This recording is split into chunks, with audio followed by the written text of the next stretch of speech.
Although people say, "Oh, you should write a book," I think, can't be Well, bothered. it's not like you're going to start from scratch. No. Again, the thing is, and I suppose, although I'm a socialist with a small s, but I only do things by commission now. And rather than sort of have something and knock on doors of publishers, if a publisher asked, I would do. Otherwise, I won't. I'll just keep it. And I keep it secretly, because I think it's fitting. I keep it secretly on the web. So it's all there, but you can't see it. Yes. And yeah, well, of course, we could talk for ages about Roger the Dodger, and I got a missed call from him the other day, so he must have no call credits. So he must be reaching out. I must give him a ring back. Absolutely, and as I say, my kindest regards to him, because we had a lot of fun. We didn't really see much of each other, but we did work with each other. And I worked for a lady in Edinburgh who was an absolute horror, and subsequently she prevented Roger from getting his frontispieces to his books, which he very quickly told her, well, they're all out of copyright anyway, so it doesn't really matter. You're not breaching copyright to photocopy the front piece. And so I systematically went through a library and did it for him. And so from that, we became bosom buddies. Yeah, he's he's interesting. I think, as I said, if he'd been allowed to keep on with the society in Ireland, I think we would have had sort of podiatric surgery here now and different things. It was just he was doing a lot of orthotics and a lot of orthotics training for the great unwashed, and going around and out of the back of the biomechanics orthotics training was visiting a number of clinics on a weekly, every 2 weeks, 3 or 4 clinics around Ireland, with 40 or 50 pairs of orthotics. The society didn't like that. Cooked up something against him and ousted him. Yeah. So unfortunately, success breeds its own people that will take you down. Mm-hmm. So anything particular? I mean, I don't tend to script this. Oh, we're away. No, we're not away. We're not. I thought we were alive. Let me just see if I can get this. Anything particular you want to cover? I mean, I just tend to just you go for it. I shall follow you. You be the top, I'll be the bottom. In the vernacular of S&M. I believe. Yeah. Well, we'll get on to that. We'll get on to that all now. We'll talk about Cynthia and stuff. Let me just get this.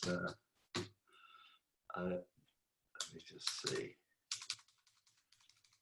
Sometimes the broadband, you know what it's like. Oh, come on. How's Mavis? Mavis is fine. I hear her wandering about. She goes to bed at 9 o'clock here, so she's well and truly sleeping, but she gets up and wanders about. But the thing is, as always, and in fact, it's very liberating, really. She's never, ever taken an interest in what I do. And subsequently, she just lets me get on and do what I'm doing. So we're incredibly in love, but we stay remarkably separated.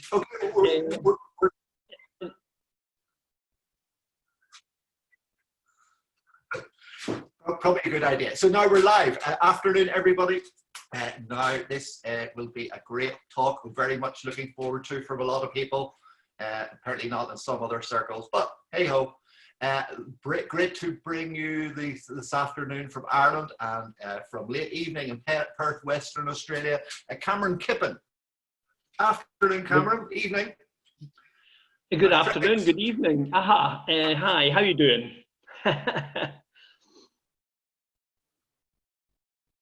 Great. So for anybody who doesn't know Cameron, I first came across Cameron back in the mid to late 90s with all his work that he was doing at the time through Curtin University in Australia. And Cameron has quite a varied sort of history in the podiatry world. So Cameron, tell us a little bit more about your journey to sort of Perth and Western Australia from sunny Scotland. From sunny Scotland. Well, I trained in Glasgow and became a chiropodist. We might have a delay. Worked in Oxford in private practice, and I really didn't like it. Went back to do teacher training. I really enjoyed learning, and subsequently became a teacher in the Glasgow School of Chiropody, as was now a Glasgow Caledonian, I think it is.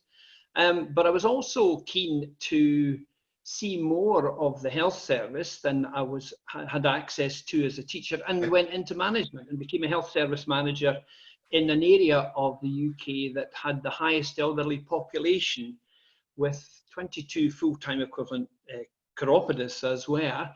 And I was very interested to see how on earth they coped. And so I did 2-year post-teaching research there and found health service management possibly one of the hardest jobs I ever did.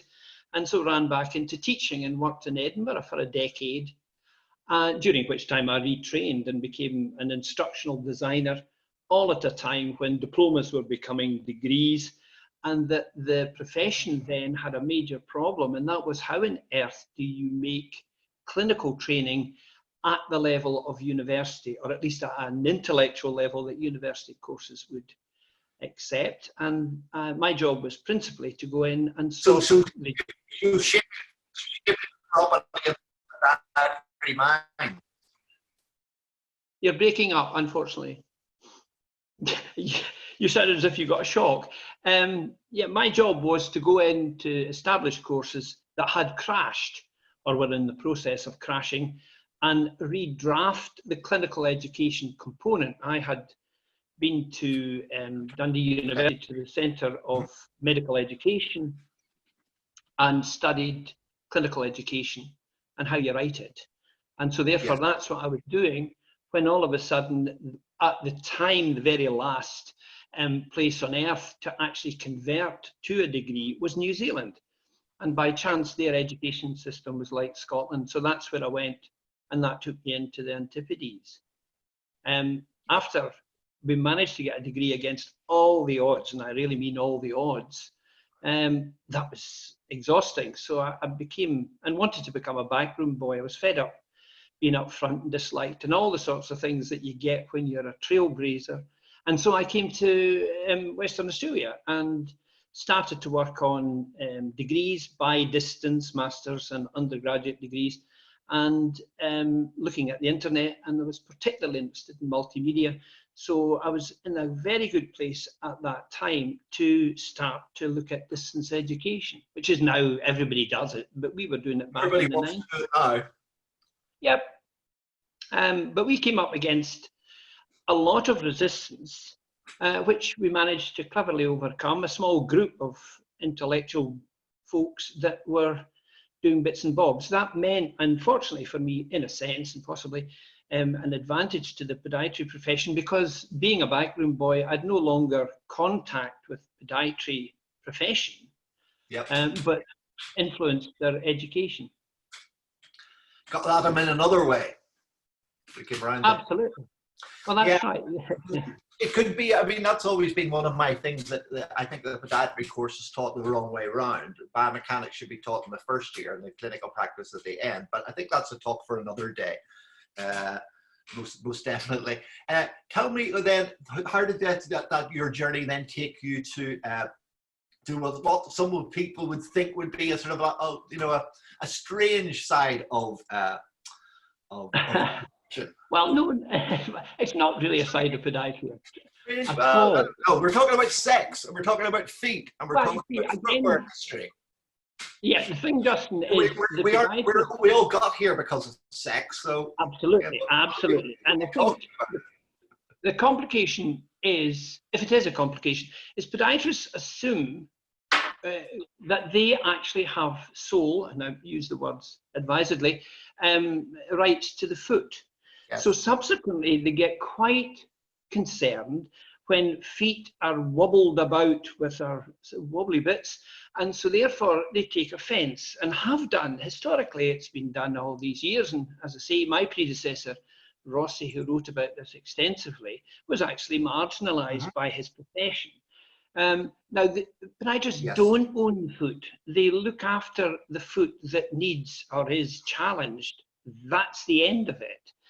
So subsequently, for me, what happened was I was asked by a friend in 1976 to research a talk for a literary society on references to the feet and shoes in classic and biblical literature. That was what my remit was.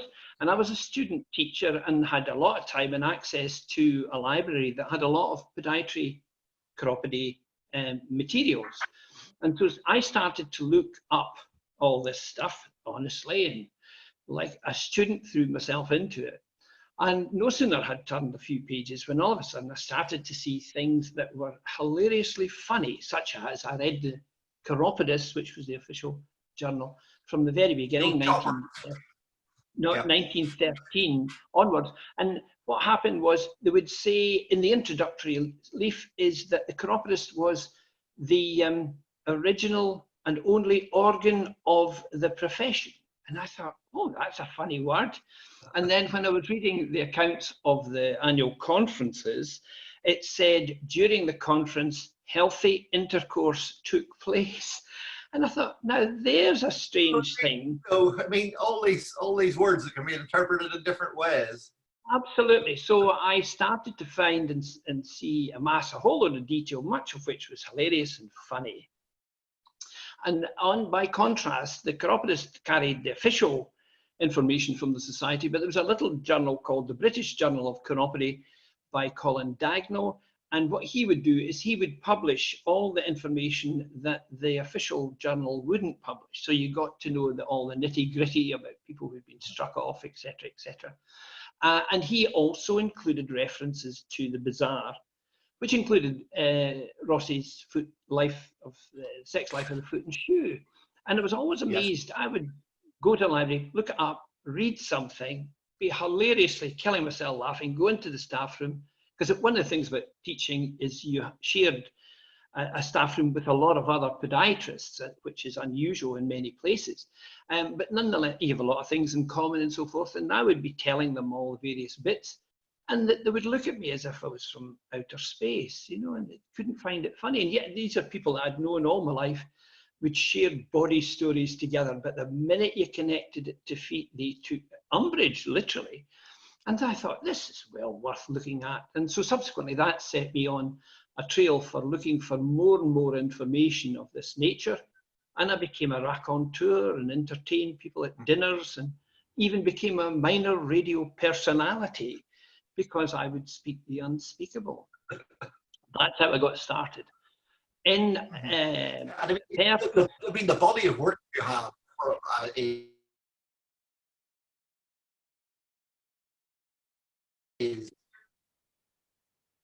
phenomenal. You're breaking up. I mean, I've been following your foot blogs.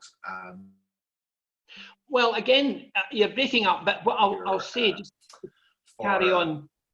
For years. Let me just see if I can get this. Sorry. Well, I was just going to say, in Perth, there's a huge body for years. Yep.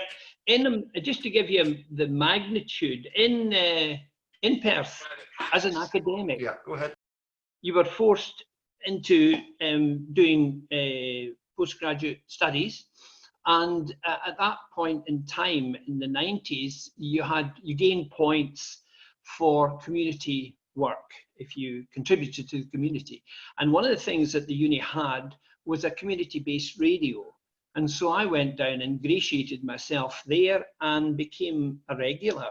And so every week I would speak to 50,000 people on various bits of feet and shoes. And I would, for fun, ask them to ask me to talk about something. And that just gave some form to the information that I had gathered. Now, I thought, well, what do I do with all this? Because there's not enough to have a book. I'm not really free enough to write a book. But what I will do is I'll put it on, as was new at the time, an e-book under the guise of the uni. And so therefore, there was a book went up about shoes and psychosocial aspects of shoe design. And that in the end, we were getting 4 million hits per quarter. It became the highest hit website at the university, and the best and biggest. referrer to the university. So there was a lot of people were interested in catching that information.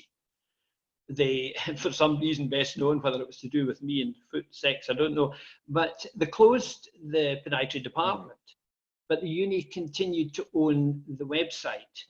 And I thought, well, that's only fair, by which times the National Library had taken over into their reference section. So I thought, oh, well, I'll start it again. And that's when I started the blogs, which were re-edits of the original material. Yeah. And bearing in mind, I was doing a lot of radio and television at that time. But of course, it's not all about sex. No, not at all. Not at all. It's just very. No, I mean the first shoe. I mean, the first shoe was discovered, I think. You know, the first one that's stuck in a museum is about 10,000 years old, and I think the first leather shoe is about 8,000 years old. I mean, and you know, yeah, I mean footwear existed before then. So I mean, the history of everything. But of course, then I mean, there's the history in popular culture and history in music and history of sex and in film and everything that's used. Well, the original book that I had, ebook, on the university's website, there were 33 chapters. So each chapter had one component section. Sex was one of them. The highest hit one was trainers. And long before Costain and these guys were actually into biomechanics, I was relating what I taught in biomechanics to shoe design. And subsequently picking up on the social attraction that kids had to trainers. And so subsequently that really brought in a lot of hits, a lot of young people. And the good thing about it, I felt as an academic, was you could have a bulk of work, which as people came in, they would, you know, make the comments, you know, it's a load of rubbish, or you don't know about this, you don't know about that, whatever. And that therefore allowed me to re-edit it with information that was coming in that I would normally never have had access to. Now, it so happened, again, the uni had a sexology program. And that one of the things, usually what happened was somebody would come up and say, you must be a fetishist, meaning me. And I thought, no, I'm not a fetishist. And I thought, oh, I wonder why I would say that. And that set me on another task of inquiry. And when the sexology program came up, I thought, I'll do my postgraduate work in sexology. And I did. And subsequently, when I started to put out papers and posters and various things to conferences, I got invited to Europe, to America, to actually present the work. So very quickly, I became acknowledged as a kind of expert. I don't know whether you get a prize for it, but people just didn't know much about fetishism. They thought they did, but there really was very little to actually pin it academically. And so I got invited to a fabulous sexology conference in San Francisco. Yes. And they didn't know where to put me, because I was there to talk about the history of sex and feet. And so I got shoved into the S&M Madams group, a massive big conference it was, and they were all dressed in leather and all that sort of stuff. But they put me into this group because they thought I was odd. Now, if I can tell you, the S&M Madams were concerned about the competence of their members to be able to put electrodes onto genitalia, I thought, well, wait a minute, who's mad here? Who's bizarre? But what was thoroughly amusing and very informative is the concerns that they expressed, quite rightly, that were the same concerns that podiatrists had expressed about giving local anaesthetic into the big toe. So it was, I felt instant camaraderie with them. And the minute they heard me talking about the feet and sex, they thought, God, he is a bit odd. So it was good fun. You were even shocking them. Yes. Literally. Yeah, but no little information. There's just no bulk of information around. Because there's a lot of, we get that questions from patients all the time. Nudge, nudge, wink, wink, what are you playing the feet for? All that sort of, you know, it's like, it's the glamour and the money. Like my mate Jerry, he's a gastroenterologist. Well, he just loves doing things like taking cameras to people. Usually, I mean, again, the thing is, it's a long time since I practiced because I was retired 5 years ago. But Usually I would quell any kind of inquiry like, your feet and all that sort of stuff. And I'd say, well, I do it for sexual reasons. Well, that just keeps them quiet as they shrink in their chair. Yeah, because, I mean, your patients have patients of odd things. And I think I did read in one of your blogs, though, that there was a predilection for people who work in the podiatry field with fetishism. Well, again, it makes you think, gosh, I'm working with people like that. Now, statistically, I suppose, because very few people... About statistics. Everybody loves research. So here's the research to back it up. Well, that's right. But very few people have tried bravely to tell you how many fetishists there are. Now, there's a difference between if you're partial to feet in a sensual way, and you include that in your pre-coital activities, etc. That doesn't make you a fetishist. You might be a podophile, you just like that sort of thing. But fetishism is more to do with the foot or shoe or whatever object actually becomes a magic token or totem that allows you to overcome performance anxiety. And that's where you get people who are in psychological complicated areas of paraphilia. Okay. But having been titivated by touching, frottage is not abnormal in any way, shape, or form, and common to us all. It's only when you start to substitute the naughty bits with feet, shoes, or whatever, then you begin to see that you're in need of help. But you see, many people don't go to the doctor and say, look, by the way, I get an erection every time I see a foot. However, the person who actually makes the connection between podophiles and podiatrists is a lady called Valerie Steele, who's a very well-known, acknowledged researcher and fashion historian. And she wrote a fab book called Fetish. And in it, she makes reference to podiatrists who actually have to wear diapers during operation because they may get overly excited fondling their patient's feet. Really? Now, I did meet her once, and I promised myself if it did, because she doesn't make a reference to it, she makes, she tells you, it doesn't say how she knows, but I promised myself I would ask her. But when the shove came to the push, I was frightened to ask her because I thought, oh God, I might know a few of these people. Yeah, they may have been in the staff room with you. Yeah. Get it at a shop. Yeah, I mean, you've got all the Sarah Ferguson toe sucking things and all this sort of thing. I mean, it doesn't necessarily mean you're a deviant. No, again, the thing is, one of the things that with toe sucking and skin licking and so forth, people actually can be turned on by salt, perspiration. And it's not the actual toe sucking that's the big deal. It's the idea you're getting access to a solution of salt from part of the. So it's not as it may appear. But the thing, you posted a thing today about a boy who steals thongs or sandals. 124 pairs of thongs. Yeah. Now, I don't know whether he's rolling in them or... Well, the thing is that if they're taking sexual pleasure from the item, then he is a shoe fetishist.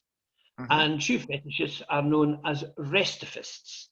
So he's not turned on by feet, he's turned on by that shoe for whatever reason. Mm-hmm. Stealing shoes can have a sexual, or stealing anything can have a sexual connotation too. Hankering for Havanas, perhaps. Absolutely. So all these things in themselves are worthy of further study. And I was looking at the hardcore stuff, because I took 6 months to look at foot sex, and by the end of it, I was so bored, I thought, oh gosh. But when you look at the hardcore stuff, one of the complications in the research is that fetishism, or foot fetishism, shoe fetishism, is very often only part of a co-moribund group of conditions that very serious criminals have. So for the sake of argument, you might be inside for lust murder, and you happen to be a shoe fetishist. So you can imagine the researchers look for the lust murder because that's got a bigger ticket than fetishism, but they'll then include it. Yeah, and if we go, you know, one of of course the historical examples of shoe fetishism and is foot binding in China in terms of feet and sex. I mean, that's you know, an ancient history. Well, it seems to date from the 11th century. Yes. I did a bit on this. Now, again, the long and the short of it is what you have to look at is human beings don't do something for no reason at all. If you take the term zeitgeist, which means a sign of the times, something is happening that will allow that to take place. And the bigger picture you take of the globe, the more you can see the thing is not isolated. It's actually part of something that's a global event. Now, for example, hopefully it simplifies. I was speaking to somebody minutes before we went on, and he's a really well-known fellow in podiatry who has spent a lifetime, like me, at conferences. But he can't take to Zoom conferences. And of course, in the COVID-19 era, this is becoming very much what will now influence that which comes after. Yes. So you have a zeitgeist, you have a bigger thing happening that's influencing the way we do things. So with foot binding in the 11th century, you have to say what on earth would cause people to want to bind the women's feet. Now, if you come over to the West and say around about the same time in the 11th century, men's shoes got longer and longer and longer until they were 12 inches longer than the foot itself. And that lasted 400 years. So here's absolutely. Here's two major phenomena that has arisen on the globe at the same time. And the simplest way to describe it is look for a disease that would allow you to actually explain it. Now, in Europe, the long-toed shoe, plain winkle picker, were actually stuffed full of moss and grass. And so therefore, a young buck could walk around with two 24-inch extensions, which were painted pink and had bells on the end of them. And what that intimated to anybody and everybody around was they were interested in sexual frolic. And so therefore, an average-sized man could keep three women perfectly happy under the table, leaving their hands free to enjoy a healthy repast at a banquet. He could. Yeah, I was just trying to figure that out. Yeah, he could. You've got three. Now, why on earth would you do that unless there was a risk of sexually transmitted disease? Syphilis. That's why you might do it. Syphilis. Now, up until the time I started to research, they thought syphilis only came into the UK and Europe in the 15th century with Christopher Columbus coming back from America. But there has now been remains found where syphilis was rife in the 11th century, not only in Europe, but also in China. So the Europeans went for the long pedal extensions. The Chinese went the other opposite way by shrinking the foot. Now, of course, with a shrunken foot, like a lotus foot, that altered the way the woman walked. And as we all know in biomechanics, changing your walking style actually alters the biomechanics of the pelvis. And so therefore what happened was the genital area became hypersensitive, as did the sole of the foot, and that the folds of the labia increased. And so subsequently, when men and women were getting it together, they actually could have a sexual incontinence, if you like, by rubbing feet, and or, as was the highest form of worship at the time, they actually procreation was what you really did. And so therefore, the more you enjoyed it, the better it was. And so both men and women had fun with small feet. Now, getting there was not a joy for the women, but it wasn't something that, as would be seen by 21st century eyes, terrible affliction on women. That's only because we see it that way. At the time, it would be no different to the modern equivalent of bracing children's teeth to make them look better than nature intended, so they could marry better. That was why the Chinese. Yeah. I'm just saying that was why the Chinese did it. They actually did it so that their daughters could marry well, and that meant that the older members of the family would be well looked after. Yeah, yeah, and it was so. I mean, it's so intertwined. I mean, it was just normal in society. It was one of these things, and again within societies, and we're all guilty of it. Once you get into a doctrine, you won't question a doctrine because that's a sacred truth. Whereas if you've got, you're outside the circle, you look at it and think that's a load of rubbish, you want to change that. And so subsequently, there's many parallels to podiatry. For example, in podiatric biomechanics, certainly at the very beginning, it was a lot of rubbish, and still is, but nonetheless, it became a doctrine to which nobody would question. And it's only when people like Bob Kidd did and said, look, you can't base your whole philosophy on a tautology, and then subsequently you got people saying, oh, can you not? And that's really what the new era of biomechanics is it's broken away from, the 70s belief that there was a subtalar neutral position. Mm-hmm. So it's very similar. Still being taught though. Well, again, anyway, that's another conversation. As an instructional designer who probably at the time, I certainly got a reputation for being radical. I don't really see that myself. But nonetheless, what you would get is you would say, well, there was two schools of thought. One was, if you were going to make a degree, we already have a degree in the diploma. We don't need any more things. But what we could do is to increase the content of the course to include all the things that we want to do. Now, as I say, I retrained in education, and that argument is wrong. What you do is you start from first principles, you decide what you're wanting to do and how you want to achieve it, and then you build the program up to get to that point. And what that really means is you have to cut out a lot of rubbish, because the student, in the end, the successful student, can pick that up in their own time or at a time more appropriate to their level of competence.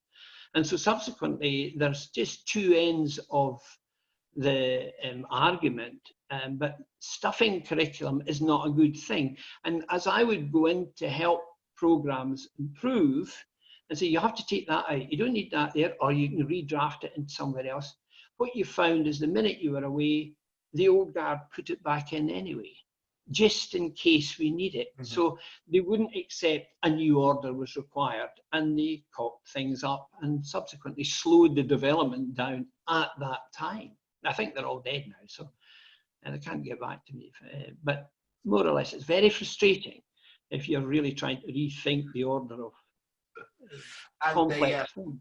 Yeah, because there's just back to the foot binding. I mean, foot binding is now outlawed, and I think it was about 2 years ago I saw a photographic essay pictorial in Geographic about the last surviving foot-bound women who are now all well into their 90s and 100s. So they're dying. I think it is still happening in some areas, but very, very.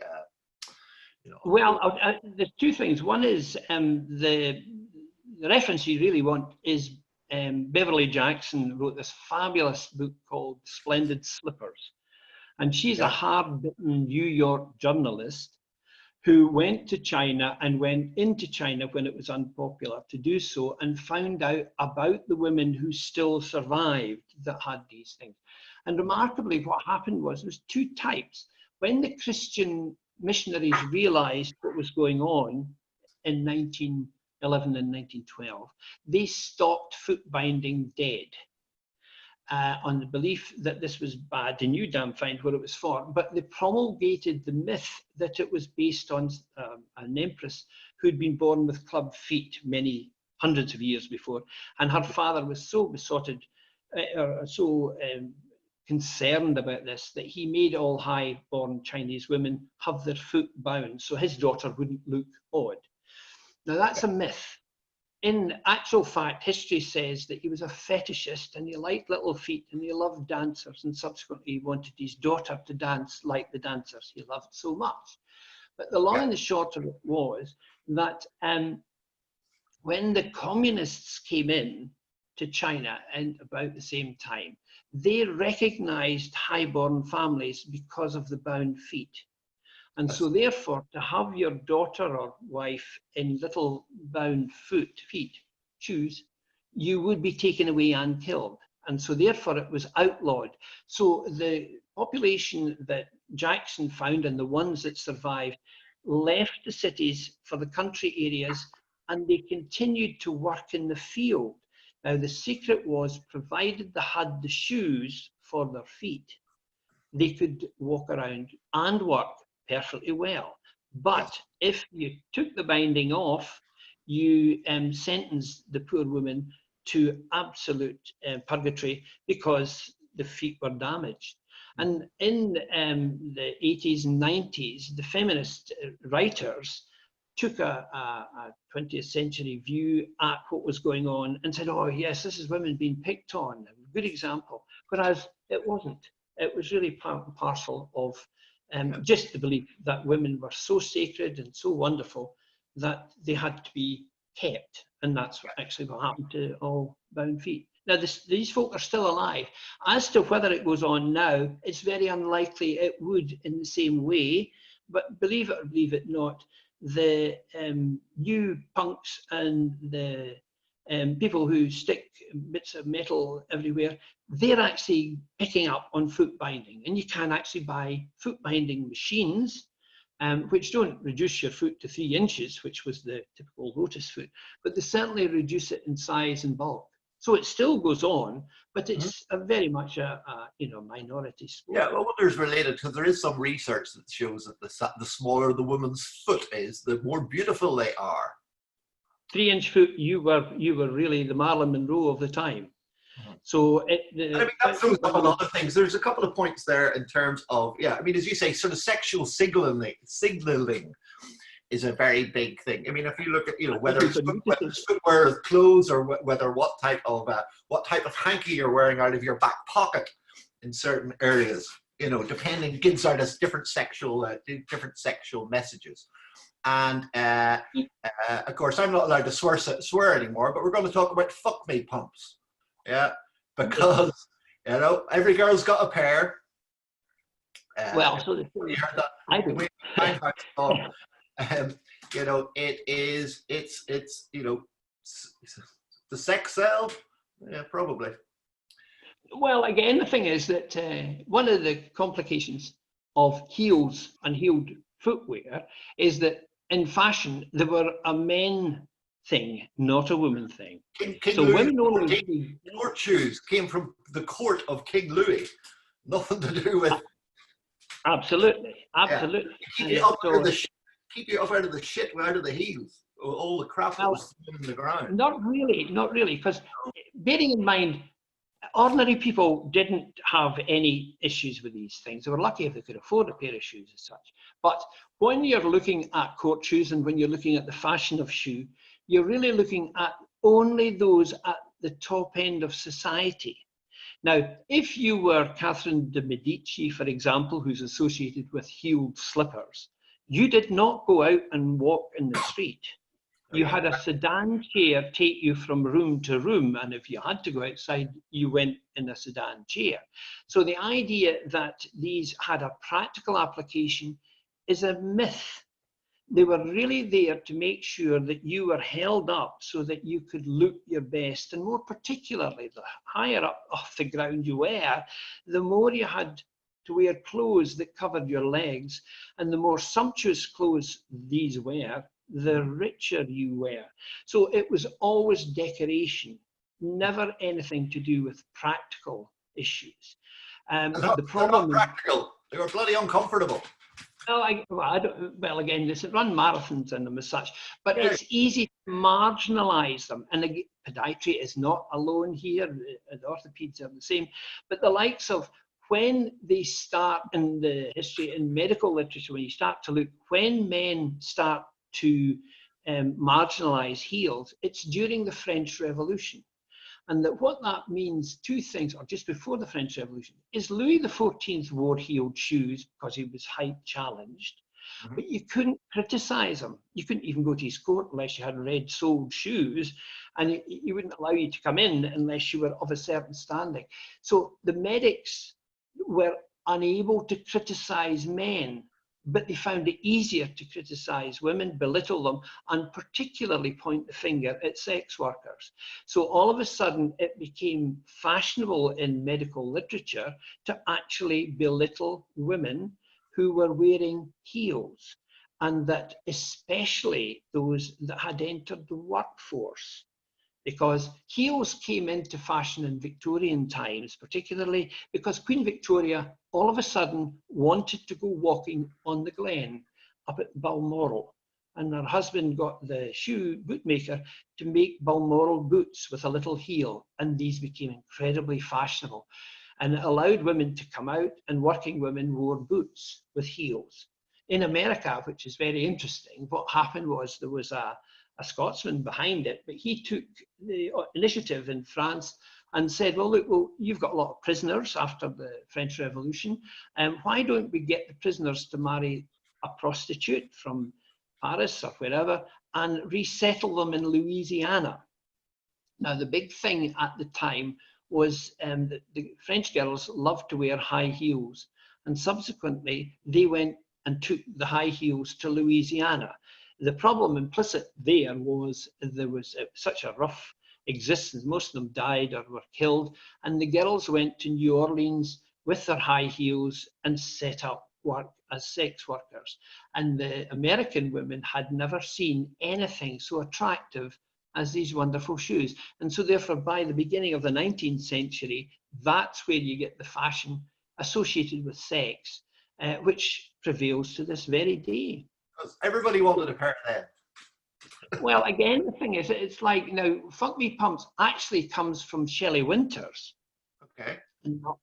And what happened was, her and Marilyn Monroe were small and dumpy ladies, and that they were expected to look tall and sexy. And so therefore, the studios forced them to wear high-heeled shoes. Yep. Which were expertly made, but they had to promote themselves in such a manner that they got very little rest. So the term "fuck me" comes from the exasperation you get when you kick them off, not when you put them on.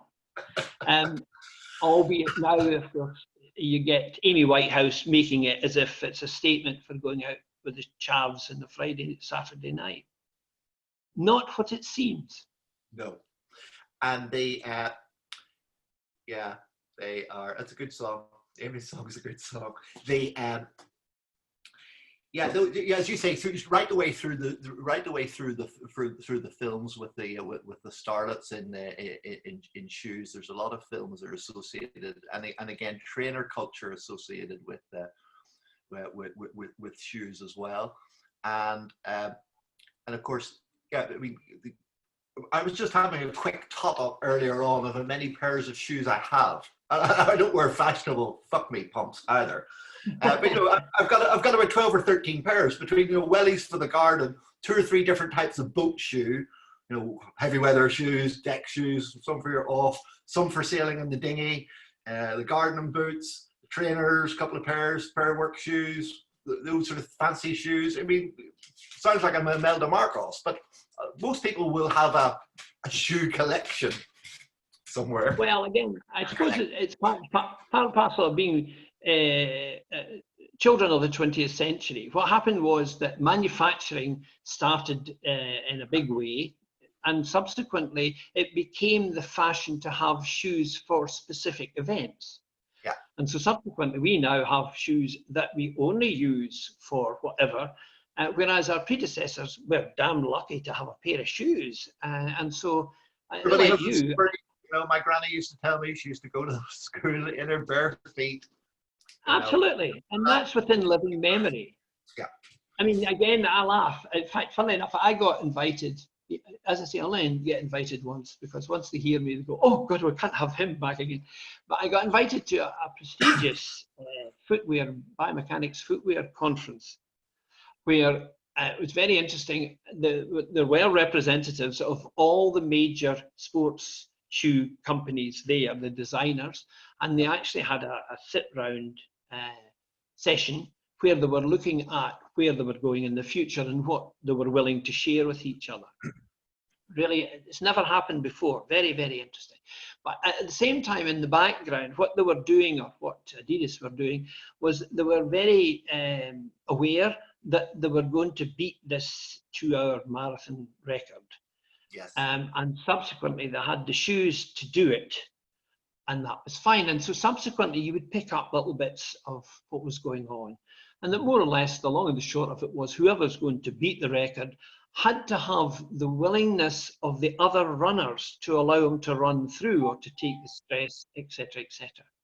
And they'd invented and got a new boot for them. Now, the guy that had designed it was wearing the boot, and I was looking at it. I was next to a very well-known man in the field, and I said, look at his boots, and look at his running shoes.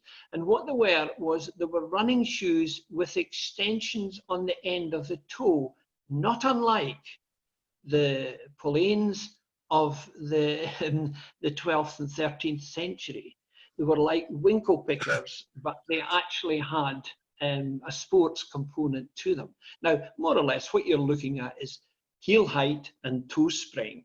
And of course, the more efficient the shoe is in pushing you forward with the new materials, then the chances are you might be able to do it in a more efficient way, sufficiently well enough, you would get the speed that you needed to finish on time. But it was the idea, this guy was standing and he was showing off his shoes, not deliberately, but certainly not missing the opportunity. And I thought, nothing's changed in hundreds of years. We still admire these gorgeous pricks on the end of feet. A prick with a prick on the end of his feet, I suppose you could say. I wouldn't, but you could. Quite well paid pricks now, though.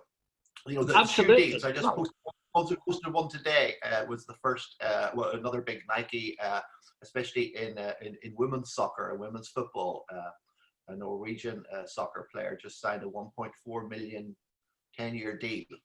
You know, it's a good chunk of change. Oh, absolutely, absolutely. I mean, I worked with looking at soccer boots design and stuff, and more or less, you know, the likes of, they only start to become designer conscious in the 70s after England won the World Cup, I believe. But nonetheless, it was photo opportunity. I don't know, but it was photo opportunity. So that then you had companies coming in and wanting their logos and so forth to be seen. Where you get, if you chart the injuries, where you actually start to get an increase in injury, happens to be when they incorporate podiatric biomechanics into shoe design, which is in the 80s. Then the shoe designers realize we can't keep doing this. And so subsequently you get a move away into other aspects and areas of development. Yeah. Obviously the increase in stress fractures and so forth that arose round about the turn of into the 21st century probably was the time where you had optimal shoe design for men. And so therefore what you were really seeing was feet fractures that were related to overuse and overtraining rather than the shoe itself. But it's only very recently have women and women's soccer actually had any attention paid to them in terms of the boots that they need. So she probably needs the money. No, but especially since they won the World Cup, you know, we're looking for pay parity. I mean, we need to be right across the board, whether it's in the health service or HSE or, you know, at any levels. Obviously, that's what we need to promote is pay parity. Yeah, I mean, genders. It's a good example, Justin, of zeitgeist. It's a sign of the times. Power to people. Yeah. We all matter. Yeah, because I remember at first, you know, not that old, but Gutties. You used to have Gutties, those little sort of elasticated sided sort of pumps that you used to put on for shoes. And then I remember my first pair of shoes were a pair of Converse, or first pair of like trainers. We're a pair of Converse. I'm an Adidas man now, though. Well, see, again, I was like you in the 50s when I was a lad. you got your sannies, which would be like guppies, and these were sand shoes. But the thing was, if you were really toffee-nosed, you got plimsolls, and you could play tennis with your plimsolls. Whereas I was a tough kid, so I got a pair of sannies. But what I used to do when I got to that age of 11 or whatever, was I used to rejoice at the summer holidays just round about now, because all of a sudden my mother would get me a pair of baseball boots, which would be Converse, but I would call them baseball boots. And that was the baseball boots. I don't know whether they were Converse or not. I just remember they came up. That's right. That's high ankle Converse chucks, etc. So we were obviously clearly of the same era, and that I myself, I don't think I've got a pair of designer trainers. I do, but they're by an Italian designer, and I bought them in a sale in Rome. And when I wear them, people go, "Where did you get these?" I think, well, you know, Aldi, actually. Yeah, it's yeah, as you say. I mean, there's all this millions and billions of dollars in technology and research that goes into the footwear. People still get injured. Wonder why that is. Maybe it's got something to do with their body mechanics, perhaps. Absolutely. No, I think the thing is, when you start to find that the marketing direction is that you're looking at a pair of shoes that are the same color as Michael Jordan's Porsche, you realize you've reached the end of design, and what you're looking at is marketing hype. And what they do nowadays, very successfully, is they will only make a limited number of shoes available and sell them online, and so subsequently, or in restricted pop-up stores. So it gives the false impression to the kids that follow these things that there is indeed a rarity and a blue chip trainer. Whereas in fact, there's not. In London, you'll get regular queues in around Soho or in around Covent Garden in a couple of the Japanese trainer shops when the latest T-shirt or the latest pair of trainers is coming out, and there'll be a queue of like 1,000 kids looking for 20 pairs of shoes. You know, and it's you know, I can't remember what the stats are. I mean, you know, it averagely costs Nike about $2.50 to make them. Yeah, and they retail them about, you know, I can't remember. I put it up on my Facebook thing, and was it 15 billion last year or something, or was it 55? I can't remember. I'll have a quick look. It's nuts. It's absolutely nuts. And it's like many things. Tiger Woods and Wayne Rooney and everybody needs to get their sponsorship. Absolutely, but it's like everything else. They will not share their research. So subsequently, nobody really quite knows what it is. You can bet your sweet bippy, if you get to a book called The New Lords of the Rings, which is about the Olympics and what goes on there, what the boy that wrote it says is that at the time of amateur level athletics, that the runners didn't know the shoes they were going to wear until minutes before the heat. And what made them choose a shoe was the amount of money that was stuffed in, because they weren't allowed to be paid, etc. So if they found that there was more money in one shoe than another, they would wear that shoe. Now, no sportsman alive, and you've worked with them the same as me, would actually compromise their performance. So you can assume at that stage, and I don't think it's changed, one shoe is very much the same as the other. It depends on the lolly that comes with it that actually makes the difference. I mean, I've heard of sponsored sports with guys with a certain company wearing other shoes that are branded to look like their sponsor. Yes, used to happen a lot in soccer. Yeah. Because there's one or two well-known players in the 70s and 80s being caught out because, for the sake of argument, they'd have a boot deal with Adidas, but they didn't like Adidas. And so subsequently they would have the three stripes painted on their own shoes, and then unfortunately went and played in inclement weather and the paint wore off, and they had then to give the money back. So it does happen. And I've also heard of, and this is an anecdote, this is just an after conference story where there was a podiatrist colleague who was ousted from a certain English club from the medical team because he raised concerns that the shoes that they were sponsored by was actually increasing the injuries. He was no longer needed. He got the boot. Many years ago. And they kept getting stress fractures. How nuts is that? How nuts Absolutely. Many years ago, I worked in Glasgow, and Glasgow had the third biggest marathon in the world. And so subsequently, I worked with a chap who actually did a survey early on, really talking about late 70s. And we did this survey on injuries and looking at shoes and the shoes that the people were wearing and the kind of injuries they had. Yeah. Now, that survey was sponsored by a company. And as it transpired, their particular product had a high rate of injuries. And I happened to be working with another boy in Edinburgh who had a similar survey doing on marathon runners in Edinburgh. And that what happened was that they were looking at a slightly different angle, but they found a whole set of data. And when we compared them, this company looked awfully bad. And what happened when they wrote up the survey was they made sure that the company who was the brand's opposition actually were highlighted as having the highest number of injuries by comparison to this company. Whereas in fact, they just massaged just the massaging of the figures. Yeah. Make it look good. Keep your sponsorship deals. It's a huge global business. Well, you see that currently with the COVID-19, where in fact people are really massaging data in order to get their publications out. And you think, this is too important to be, buggering about, really. And by the same token, these companies that are only in it for the money should not do that. And people shouldn't believe them. That's the important thing.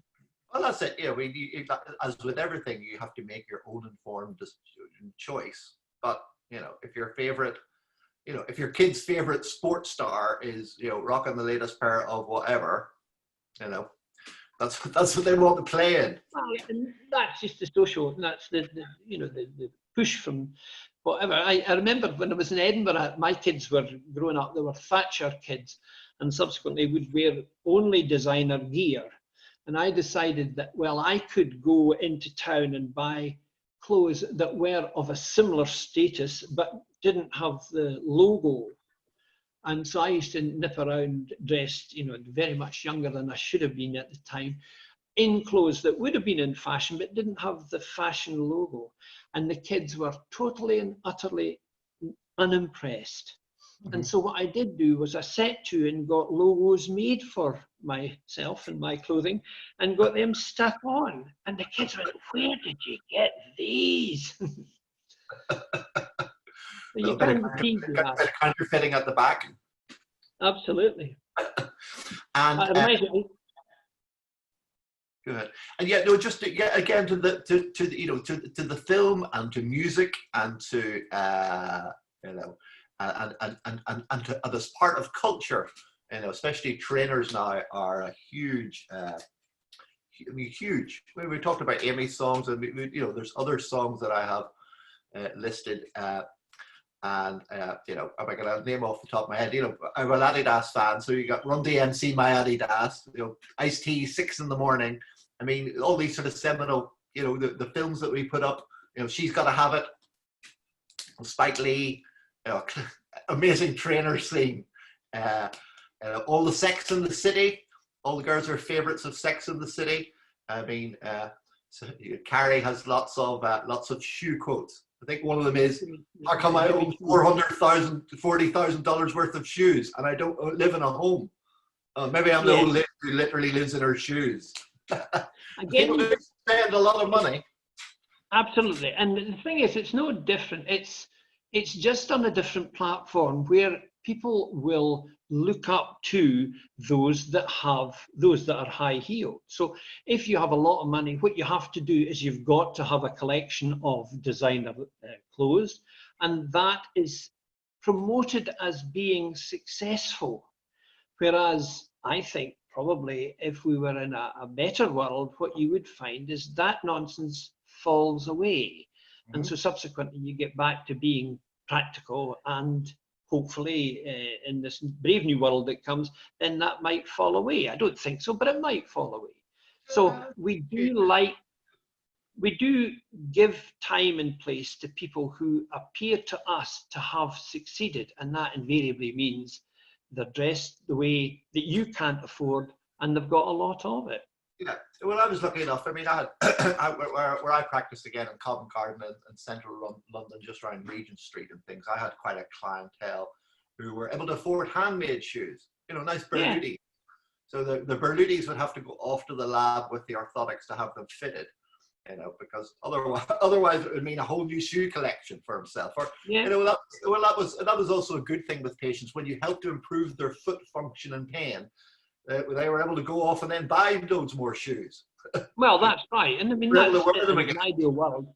That's right. In an ideal world, that's what should happen. I mean, I'll give you two stories. One is when I was in England in practice in Abingdon, and there was a small cobbler's unit at the back of the shoe shop that the podiatry practice sat upon, and the cobblers were all qualified shoemakers that had gone through life and come to work in that place, and that they had a fabulous reputation.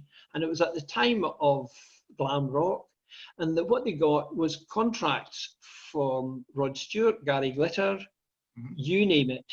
There was a lot of female impersonators who sent their platform boots to be mended.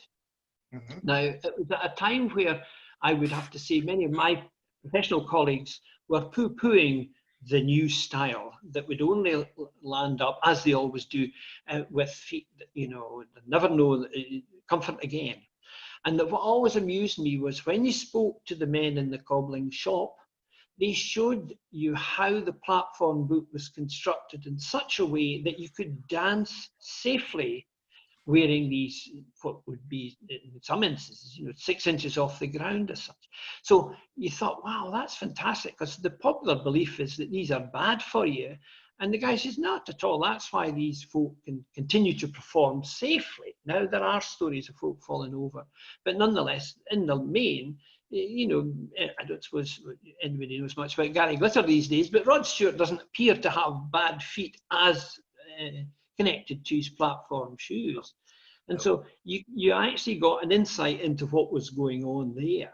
Now here, talking about trying to give clients what they need, I worked in a hospital down in Fremantle, and there's a lot of Indigenous Australians come in, most of which are street people. And I always remember there was a whole set of free shoes that you had that were supposed to be given out to people in need, etc.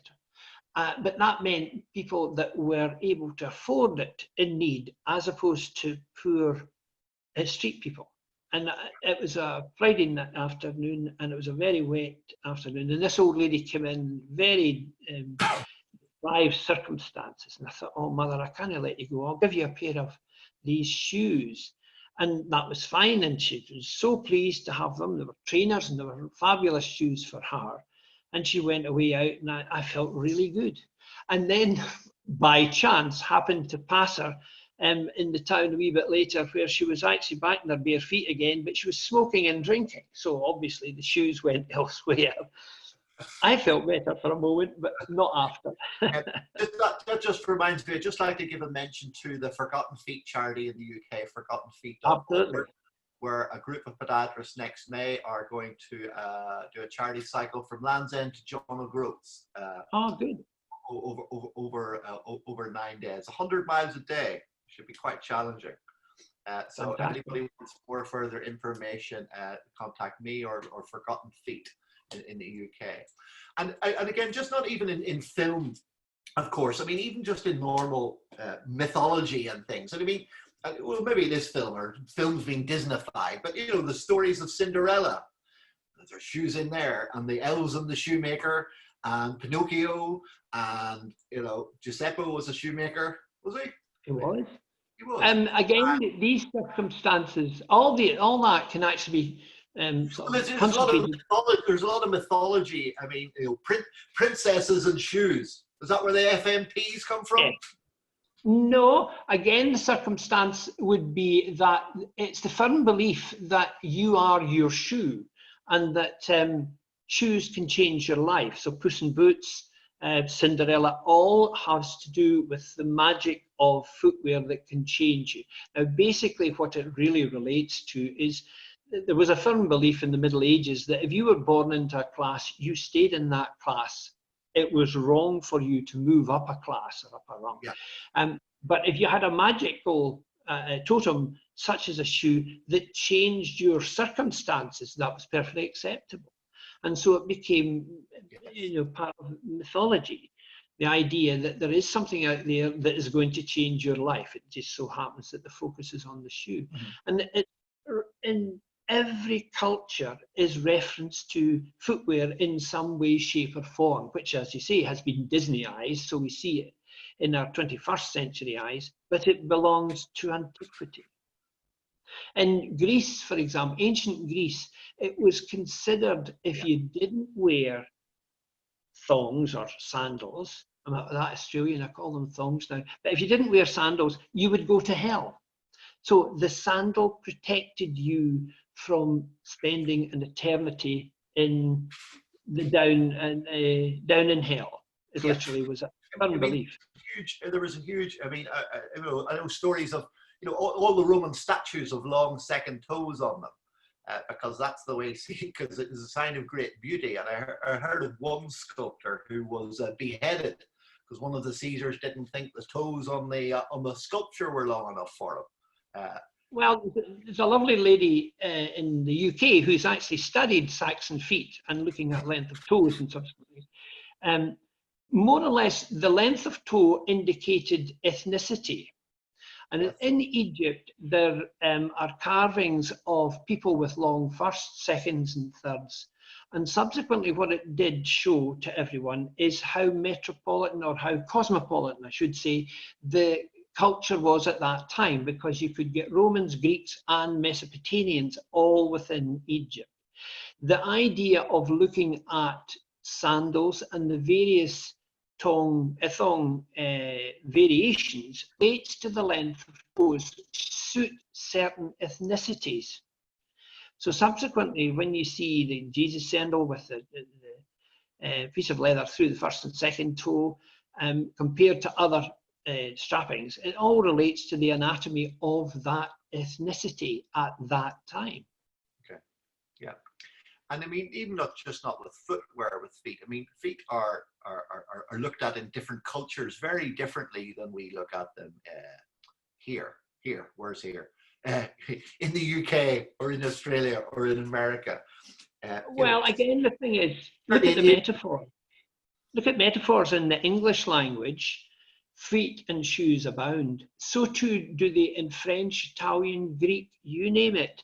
Everybody has looked at feet and shoes in some way as a metaphor for something else. Mm-hmm. Okay. It's intrinsically human. But feet are the gateway to the soul is it Buddhism? Yeah. It's the idea of being in touch with Mother Earth.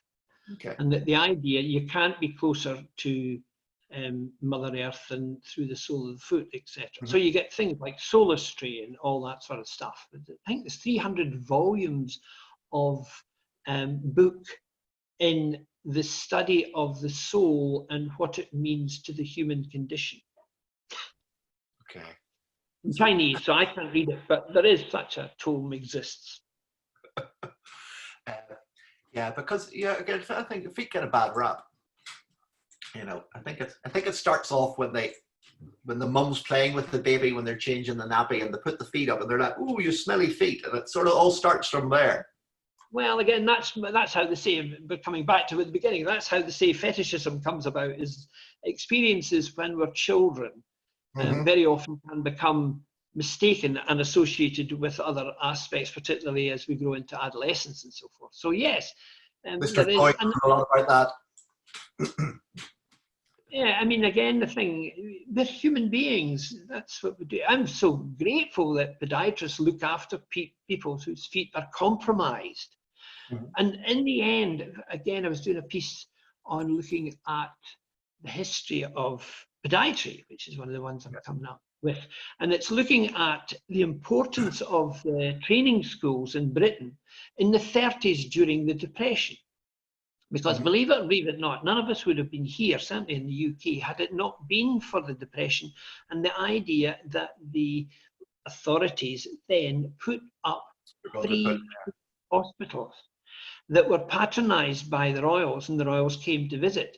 And the idea of chiropody was an anathema to the royals' researchers, because the word chiropody comes from David Lowe, who was a plagiarist.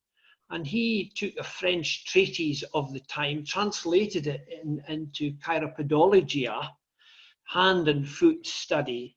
Nobody knew whether he was going to be rubbing the hands or the feet or vice versa. But nonetheless, in order to avoid prosecution at the time, he took this French treatise, translated it, retitled it. And that's where chiropody comes from, the term chiropody. And of course, because it had a dodgy origin, when the royals visited the free hospitals in order to applaud chiropody, they had to find an alternative origin and came up with the idea that it came from Chiron, half man, half horse, who in fact was a great healer of the lame, far more suited to what they did. But nonetheless, had there not been free hospitals for the people who were unemployed, there would be no training schools. And of course, I wonder whether they'll come up with some imaginary things to after this recession. Absolutely. Well, that's right. That's right. I mean, I've been interested to watch how much of those that are seen in the areas that I work in, or at least contribute to, the podiatrists, people, the high-profile boys, how much they are willing to become involved in COVID-19 and what they are wanting to do and see and to promote their services within that area. Now it's beginning to happen, but it's taken quite a bit of time. So you have high profile boys in diabetes who appeared to either be silenced or ignored this dreadful thing we're living through. Now they're coming around to using it in order to once again promote their own very excellent services. Yeah, it will be. It'll be interesting to see how that develops. So we've covered quite a lot. I mean, there's so much more that we could go into again then about the sort of the origins of the profession, and probably even sort of deeper down into the footwear and the sexual peccadillos. I think if anybody missed it, I said my strangest conversation was one time I had a practice in South London in Streatham.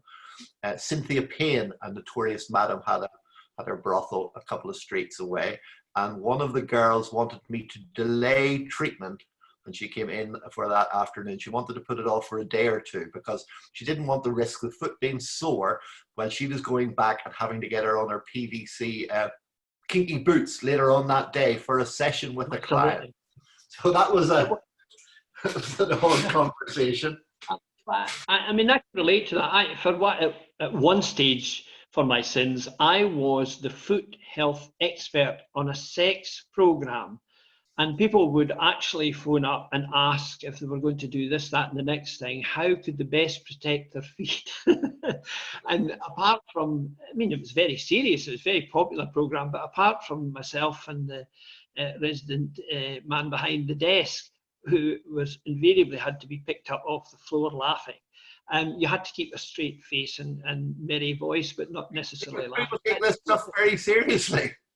Absolutely, they really do. And you have to, again, the thing is, one of the things that they taught you in the sexology program is you mustn't react. You must not overreact when you hear people say things that you would never say to anybody. And the reason for that is that often, depending on circumstances and how ill they are, they get a buzz when they say something to you and you react. Then they've got you where they want you. Yeah, that's part of their frisson. Yeah. So, Cameron, how can people who have enjoyed our conversation today, how can they find out some more about you, or where to find you? Well, as you know, I exist on the internet. The best thing to do is to Google my name, Cameron Kippen, Yeah. and you'll see a cornucopia of references that will get you involved in the various bits and bobs that I've got. Actually, I think I must have nearly 20 blogs now, and I can never remember the actual, they never remember the address. And of course, as you know, I'm banned from Facebook, so I can't share it on Facebook. I'm working on that. I'm working on getting banned. Yeah, and I mean, even on Podiatry Arena, there's stuff going back for 20 years of it. You know, I was there. Yeah, you were there, and so I know Craig very well. And again, the circumstances, apart from anything else, was that invariably what you do. Well, I'll start again. Predating the arena, there was a blog. Not a blog, there was, I can't remember what they used to call them now, but nonetheless, it was a lot of intellectual, so-called, speaking to each other. And it was run through the universities. And it meant that it was the very first time, literally, that the Americans would speak to the Europeans and the Australians and the Brits. It became very, very successful. And then Craig took to the arena onto a further plane. But nonetheless, it meant that there was a group of people who were anti-podiatric biomechanics, not from the fact it was new, but just from the fact it was rubbish. And there was a lot of people who were pro Californian podiatric biomechanics. And I'd love to see the collection of conversations that took place, because they were long and battled and all sorts of things.